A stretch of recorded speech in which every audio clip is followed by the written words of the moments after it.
ठहरो। जो भी तुम कर रहे हो, एक क्षण के लिए रुक जाओ। श्वास लो, गहरी श्वास लो, और अब जो मैं कहने जा रही हूं उसे अपने प्राणों की गहराई से सुनो, क्योंकि ये कोई साधारण संदेश नहीं है। ये राधा रानी का गुप्त संकेत है, और ये संकेत आज तुम्हारे लिए आया है।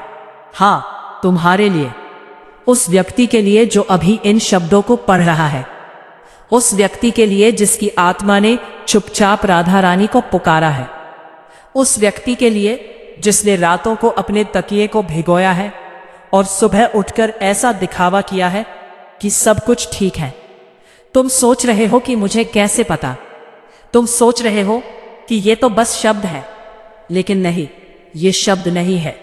ये वो ऊर्जा है जो सीधे वृंदावन की पवित्र भूमि से उठकर तुम्हारे हृदय तक आई है। और अगर तुमने इसे अनदेखा कर दिया, अगर तुमने इसे अभी नहीं पढ़ा, तो बहुत देर हो जाएगी, क्योंकि राधा रानी के संकेत बार बार नहीं आते।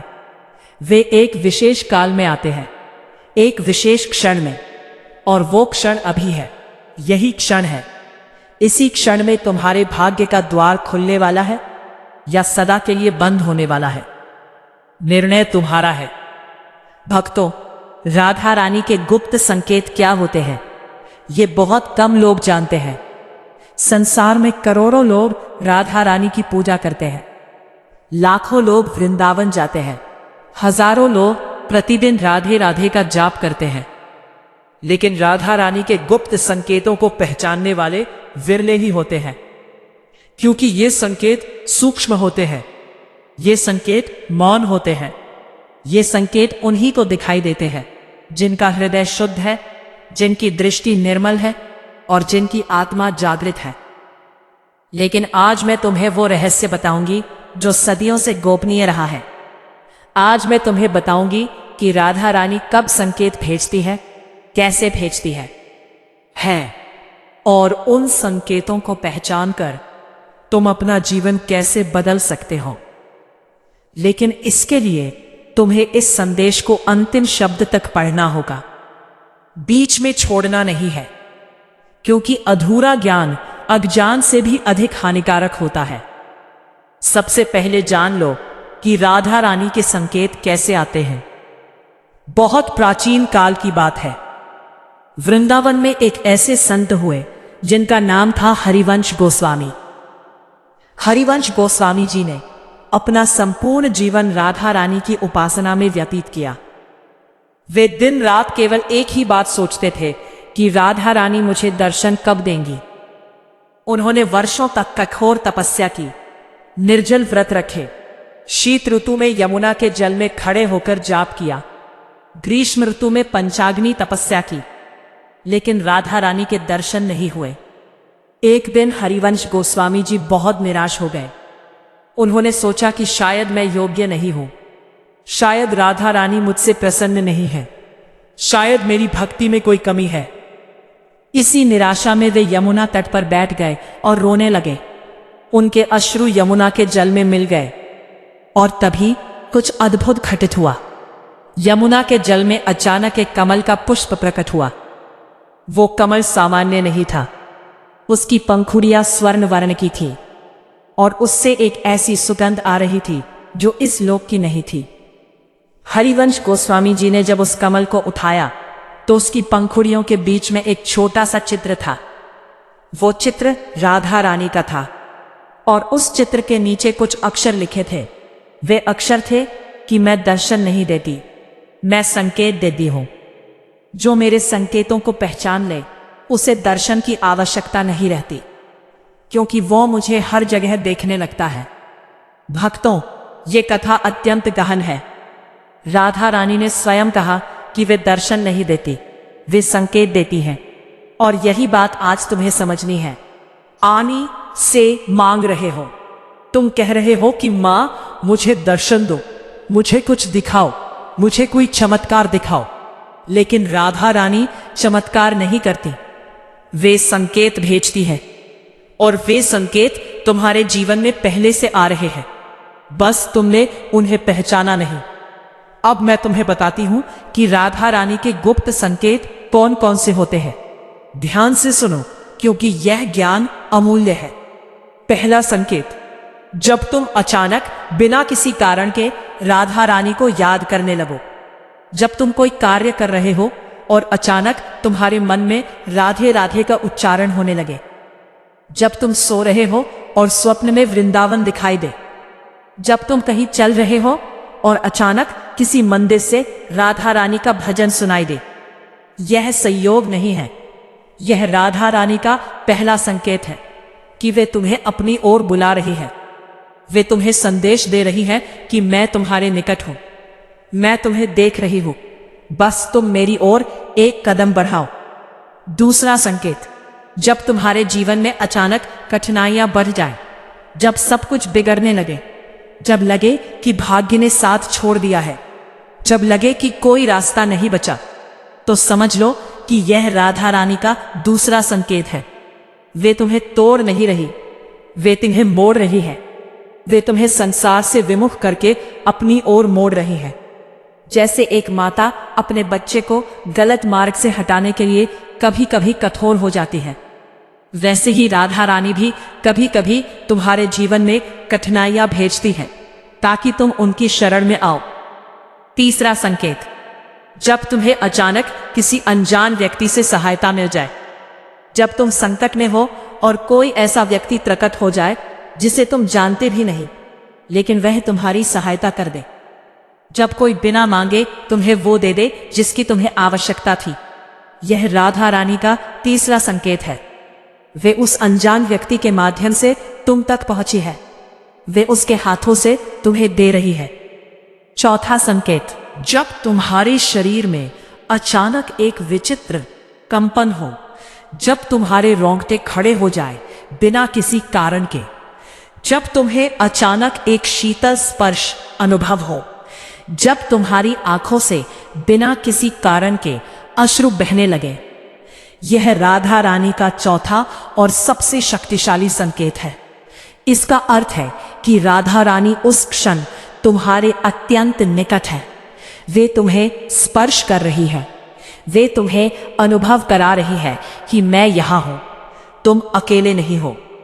पांचवा संकेत, जब तुम्हें बार बार एक ही संख्या दिखाई दे, जैसे 11, 21 या 108, जब तुम घड़ी देखो और बार बार एक ही समय दिखे, जब तुम कहीं जाओ और एक ही प्रकार का चिन्ह बार बार दिखाई दे, यह ब्रह्मांड की भाषा है। राधा रानी इस भाषा के माध्यम से तुमसे संवाद कर रही है। वे तुम्हें बता रही है कि तुम सही मार्ग पर हो, आगे बढ़ो, डरो मत। अब भक्तों, मैं तुम्हें एक ऐसी कथा सुनाती हूं जो इन संकेतों के महत्व को और गहराई से स्पष्ट करेगी। यह कथा आज से कुछ 100 वर्ष पूर्व की है। मथुरा के समीप एक छोटे से ग्राम में एक इंसान रहता था। उसका नाम था भोलाराम। भोलाराम बहुत सीधा सादा व्यक्ति था। उसे किसी प्रकार का कोई ज्ञान नहीं था, न शास्त्रों का, न मंत्रों का, न विधि विधान का। वह बस अपने खेत में कार्य करता था और शाम को अपने परिवार के साथ भोजन करके सो जाता था। भोलाराम की पत्नी का नाम था कमला। कमला बहुत भक्तिमती स्त्री थी। वह प्रतिदिन राधा रानी की पूजा करती थी, लेकिन भोलाराम कभी पूजा में नहीं बैठता था। वह कहता था कि मुझे खेत में काम करना है, मेरे पास समय नहीं है। भगवान को मानने से फसल नहीं उगती, मेहनत से उगती है। कमला चुपचाप सुनती और मुस्कुराती। वह जानती थी कि एक दिन राधा रानी स्वयं भोलाराम को बुलाएंगी। और वह दिन आया। एक वर्ष भयंकर सूखा पड़ा। भोलाराम की पूरी फसल नष्ट हो गई। जो बीज बोए थे वे अंकुरित ही नहीं हुए। भूमि फट गई, कुएं सूख गए, पशु मरने लगे। भोलाराम के पास कुछ भी नहीं बचा। उसने अपनी सारी जमा पूंजी लगा दी थी फसल में। अब उसके परिवार के पास खाने को भी नहीं था। भोलाराम टूट गया। उसने कमला से कहा कि तुम्हारी राधा रानी कहाँ है? देखो, मेरी मेहनत बेकार गई, तुम्हारी पूजा भी बेकार गई। न तुम्हारी राधा रानी ने बारिश भेजी, न मेरी मेहनत ने फसल दी। अब क्या होगा, हम कैसे जीवित रहेंगे? कमला ने शांत स्वर में कहा कि स्वामी राधा रानी का समय अभी नहीं आया है। वे हमारी परीक्षा ले रही है। विश्वास रखो, सब ठीक होगा। भोलाराम ने क्रोध में कहा कि कैसे ठीक होगा? खेत सूख गए, अनाज नहीं है, बच्चे भूखे हैं, और तुम कह रही हो कि विश्वास रखो। इस विश्वास से पेट नहीं भरता। उस रात भोलाराम सो नहीं पाया। वह अपनी झोपड़ी के बाहर बैठा आकाश को देख रहा था। उसकी आंखों में निराशा थी, हृदय में पीड़ा थी और मस्तिष्क में अनगिनत चिंताएं थी। उसे समझ नहीं आ रहा था कि क्या करे, कहाँ जाए, किससे सहायता मांगे। और तभी कुछ अद्भुत हुआ, जो राधा रानी का पहला संकेत था। भोलाराम को अचानक एक मधुर सुगंध आई, ऐसी सुगंध जो उसने जीवन में कभी अनुभव नहीं की थी। वह सुगंध किसी पुष्प की नहीं थी, किसी इत्र की नहीं थी, किसी अगरबत्ती की नहीं थी। वह एक अलौकिक सुगंध थी। भोलाराम ने चारों ओर देखा, लेकिन कहीं कुछ नहीं था। रात का अंधकार था और सन्नाटा था, लेकिन वह सुगंध निरंतर आ रही थी। भोलाराम का हृदय अचानक शांत हो गया। उसकी चिंताएं क्षण भर के लिए विलीन हो गई। उसे ऐसा अनुभव हुआ जैसे कोई उसके मस्तक पर हाथ रख रहा हो, कोई उसे कह रहा हो कि डरो मत। भोलाराम की आंखों से अश्रु बहने लगे। ये दुख के अश्रु नहीं थे, ये कुछ और थे। वो स्वयं भी नहीं समझ पा रहा था कि ये क्या अनुभव है, लेकिन उसे एक अपूर्व शांति मिल रही थी। अगली प्रातःकाल भोलाराम उठा तो उसने देखा कि आकाश में बादल घिरे हुए हैं। यह दूसरा संकेत था। सूखे के मास बीत चुके थे और अचानक बादल आ गए। लोगों ने कहा कि यह तो प्रकृति का क्रम है, कभी न कभी बारिश होती ही है। लेकिन भोलाराम जानता था, उसने रात को वो सुगंध अनुभव की थी, उसने वो स्पर्श अनुभव किया था। वो जानता था कि ये राधा रानी का संकेत है। उस दिन भयंकर वर्षा हुई, इतनी वर्षा कि सूखे कुएं भर गए, नदियां बहने लगी, भूमि तृप्त हो गई और भोलाराम ने तुरंत अपने खेत में बीज बोए। इस बार कुछ अलग हुआ। बीज अंकुरित होने लगे, पौधे उगने लगे और कुछ ही सप्ताहों में भोलाराम का खेत हरा भरा हो गया। लेकिन राधा रानी के संकेत यही नहीं रुके। तीसरा संकेत तब आया जब एक दिन भोलाराम के खेत में एक अनजान यात्री आया। वो यात्री बहुत थका हुआ था और भूखा था। भोलाराम ने अपने पास जो भी था उस यात्री को खिलाया, उसे पानी दिया, उसे विश्राम करने दिया। वो यात्री वास्तव में एक बड़ा व्यापारी था जो रास्ता भटकर इस ग्राम में आ गया था। जब उसने भोलाराम की फसल देखी तो वो प्रभावित हो गया। उसने कहा कि तुम्हारी फसल बहुत उत्तम है, मैं इसे बाजार मूल्य से दोगुने दाम पर खरीदना चाहता हूं। क्या तुम सहमत हो? भोलाराम को विश्वास ही नहीं हो रहा था। कुछ सप्ताह पहले उसके पास कुछ नहीं था और आज एक व्यापारी उसकी फसल दोगुने दाम पर खरीदना चाह रहा है। भोलाराम ने सहमति दे दी। उस वर्ष भोलाराम ने इतना धन अर्जित किया जितना उसने पूरे जीवन में नहीं कमाया था। उसने अपने बच्चों को उत्तम विद्यालय में भेजा, अपनी झोपड़ी के स्थान पर एक सुंदर गृह निर्मित किया और सबसे पहले उसने अपने गांव में एक छोटा सा राधा रानी का मंदिर बनवाया। जब गांव के लोगों ने पूछा कि भोलाराम, तुम तो कहते थे कि भगवान को मानने से कुछ नहीं होता, फिर तुमने मंदिर क्यों बनवाया? भोलाराम ने कहा कि मैं मूर्ख था, मैं अंधा था। राधा रानी ने मुझे संकेत दिया, पहले सुगंध भेजी, फिर वर्षा भेजी, फिर उस व्यापारी को भेजा। हर बार उन्होंने मुझे बताया कि मैं तेरे साथ हूं, लेकिन मैं पहचान नहीं पा रहा था। अब मैं पहचान गया हूं और अब मैं कभी नहीं भूलूंगा। चौथा संकेत भोलाराम के जीवन में तब आया जब उसके छोटे पुत्र को एक गंभीर रोग हो गया। वैद्यों ने कहा कि यह रोग असाध्य है, कोई उपचार नहीं है। भोलाराम फिर से टूट गया, लेकिन इस बार वह राधा रानी के पास गया। उसने उस छोटे से मंदिर में जाकर कहा कि माँ, तूने पहले भी मुझे बचाया है, आज फिर बचा ले, मेरे बच्चे को ठीक कर दे, मुझे और कुछ नहीं चाहिए। उस रात भोलाराम को स्वप्न में राधा रानी दिखाई दी। उन्होंने कहा कि भोलाराम, तेरे पुत्र के निकट एक नीम का वृक्ष है, उसकी पत्तियों का रस अपने पुत्र को पिला।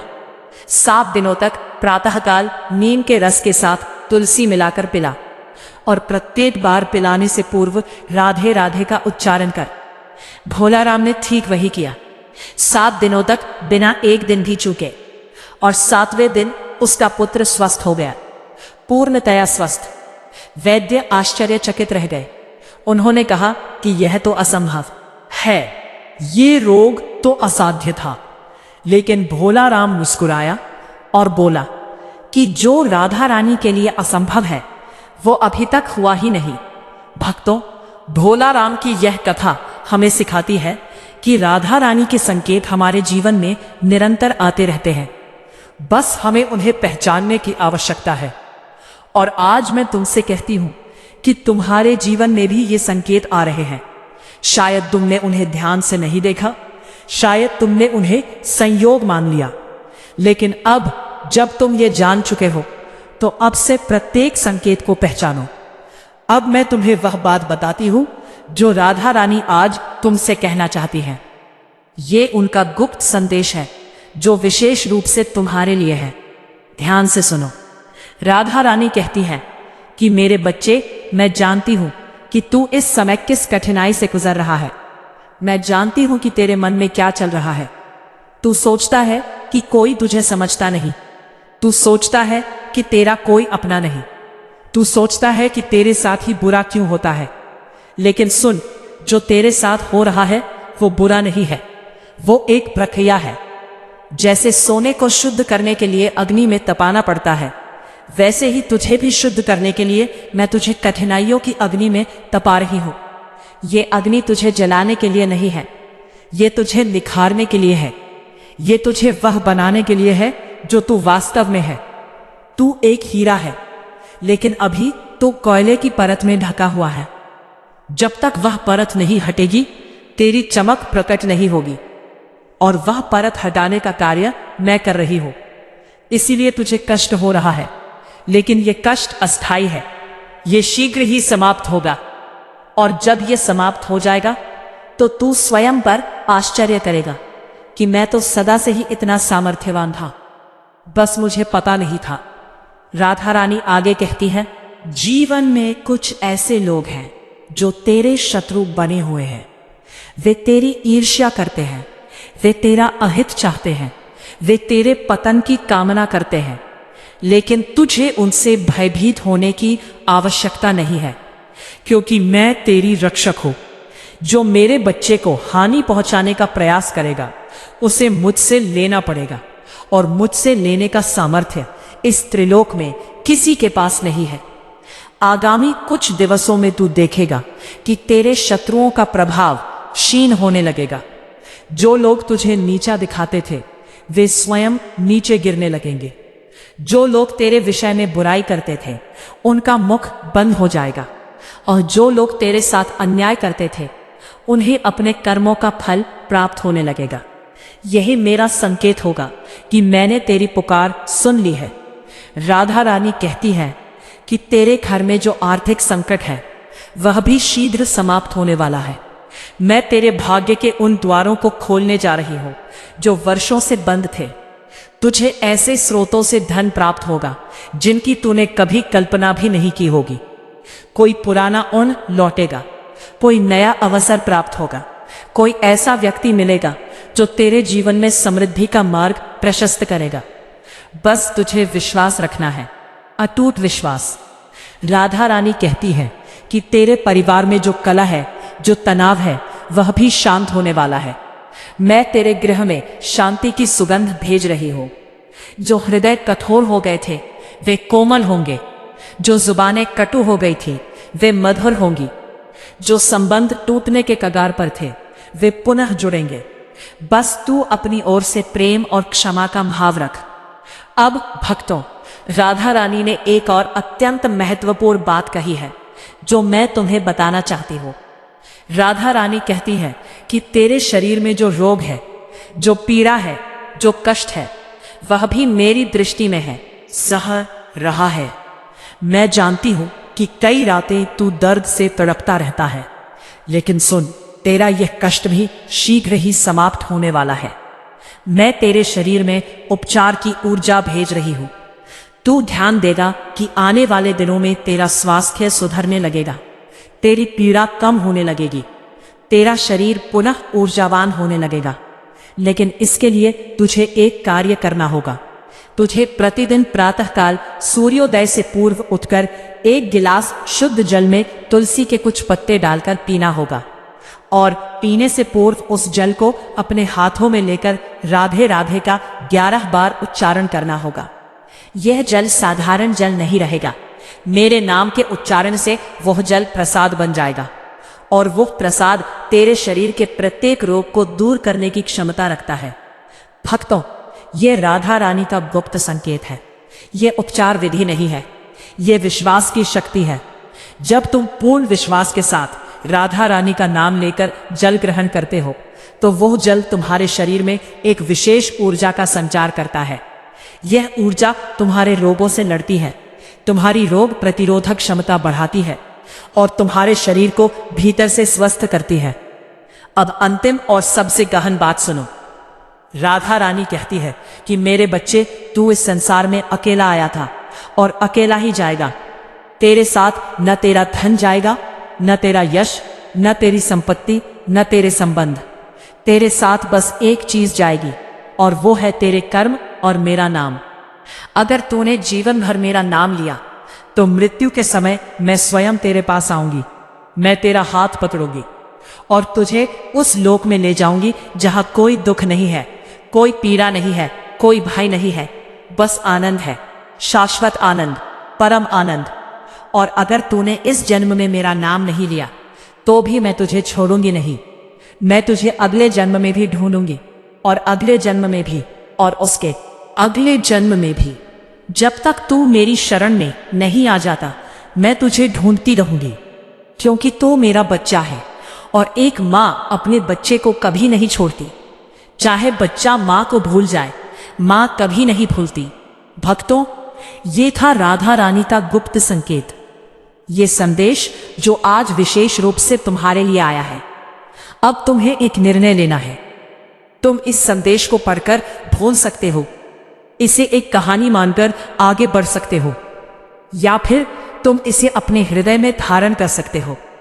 राधा रानी के इन संकेतों को अपने जीवन में पहचानना शुरू कर सकते हो, और उनकी शरण में जाकर अपना जीवन सुंदर बना सकते हो। निर्णय तुम्हारा है, लेकिन स्मरण रखो कि राधा रानी ने स्वयं कहा है कि ये संकेत बार बार नहीं आता। आज तुम्हारे पास अवसर है, कल शायद ना हो। इसीलिए आज ही अपने हृदय के द्वार खोलो। आज ही राधा रानी को अपने भीतर प्रवेश करने दो। आज ही उनकी महक को अपने प्राणों में भर लो। और अंत में बस इतना कहूंगी कि आज रात जब तुम सोने जाओ, तो अपने नेत्र बंद करो, गहरी श्वास लो, अपने हृदय में राधा रानी का स्मरण करो, और प्रेम से 11 बार कहो राधे राधे, और फिर देखो क्या होता है। शायद तुम्हें स्वप्न में राधा रानी दिखाई दे, शायद तुम्हें कोई संकेत प्राप्त हो, शायद तुम्हें कोई उत्तर मिल जाए जो तुम वर्षों से खोज रहे थे, क्योंकि राधा रानी का गुप्त संकेत अब तुम्हारे जीवन में सक्रिय हो चुका है। अब बस प्रतीक्षा करो, शुभ परिणाम शीघ्र ही प्रकट होगा। जय श्री राधे, राधे राधे। वृंदावन धाम की जय हो, श्री राधा कृष्ण की जय हो।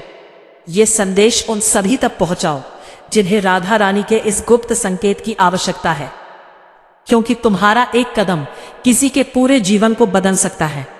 राधे राधे।